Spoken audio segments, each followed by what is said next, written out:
மக்களே, சில விஷயங்கள் நம்ம தேடி போகவே தேவையில்லை. நம்மளுக்கு வரோன்னு இருந்ததுன்னு வச்சுங்களேன், கட்டாயம் வந்துடும். அப்படி என்னை தேடி வந்தவ தான் செப்பு நெரிஞ்சில். இங்கே பார்த்துருக்கீங்களா? நிறைய பேர் இதை எனக்கு ஃபோட்டோ எடுத்து வாட்ஸ்அப்பில், அக்கா இதுதான் அவுரியா அப்படின்னு எவ்வளோ பேர் நீ கேட்டிருக்கீங்க. நான் இல்லைக்கா, அவுரி மாதிரியே இலை இருக்குது, அவுரி கலர்லேயே பூ இருக்குது, என்னக்கா இப்படி சொல்கிறீங்க? இப்போ அவுரி செடி இதுக்கு முன்னாடி ஷார்ட்ஸில் நீங்கள் பார்த்தீங்க, அந்த மாதிரி அங்கே இது இருக்குது. ஆனால் இவ்வளோ அக்கா தங்கச்சி தாங்க.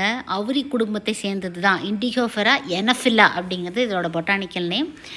கிட்னி செயல்பாட்டுக்கு அற்புதமான மூலிகை. இன்னொன்று வலிப்பு நோய்க்கு, எப்பிலெப்சி இருக்குது பார்த்தீங்களா, அதுக்கும் நான் இதெல்லாம் பயன்படுத்தினது கிடையாது. சரிங்களா? முறையான இது படித்த சித்த ஆயுர்வேதிக் டாக்டர்ஸ் மூலமாக தான் அவங்கள பயன்படுத்திக்கணும். உச்சி முதல் பாதம் வரை ஹெல்த் பெனிஃபிட் இருக்கிற ஒரு மூலிகை. வேரிலிருந்து நுனி இலை வரைக்குமே கஷாயமாட்டை வச்சு குடிக்கும்போது வலிப்பு நோய்கள்லாம் குணமாகும். கிட்னி செயல்பாடு சூப்பராகுங்கிற மாதிரியெல்லாம் இதை பற்றி நானும் படிச்சிருக்கிறேன். ஆனால் நான் யூஸ் பண்ணினதில்லை. இது அவுரி இல்லைன்னு உங்களுக்கு விளக்கம் சொல்கிறதுக்காகவே இவங்கிட்ட சேர்ந்தாலோ இன்னும் ஒன்றுமே புரியல. எனிவே நான் ரொம்ப ஹாப்பி. இவன் என் தோட்டத்துக்கு வந்தது.